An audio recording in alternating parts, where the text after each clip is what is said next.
আপনার যদি মানুষের অতীত নিয়ে খুব সমস্যা থাকে, তাহলে আল্লাহর রাস্তায় আপনি এমন কোনো মানুষের সাথে সম্পর্কে যায়েন না যার পাস্ট আছে।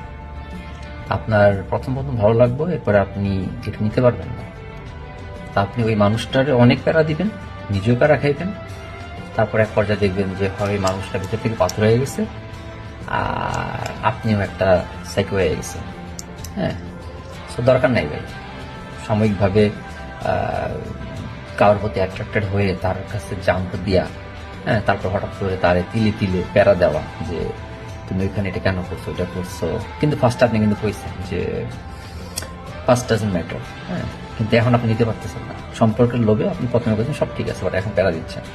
সো এই টাইপের সম্পর্কগুলোতে গেলে আপনি খুব প্যারা খেতেন। হ্যাঁ, ইটস ওকে। অনেক মানুষ আছে তার অন্যের পাস্ট মানতে পারে না।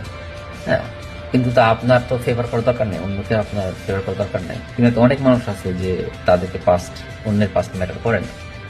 তো আপনি যদি এই টাইপের মানুষকে চুজ না করেন, মানে যাদের পাস্ট আছে, তাহলে হবে কি মানুষগুলো আসলে লাইফে তাদের মতো কাউরে খুঁজে পাবে, বা তারা এমন কাউরে পাবে যা আসলে তার অ্যাকচুয়ালি ম্যাচ হয়।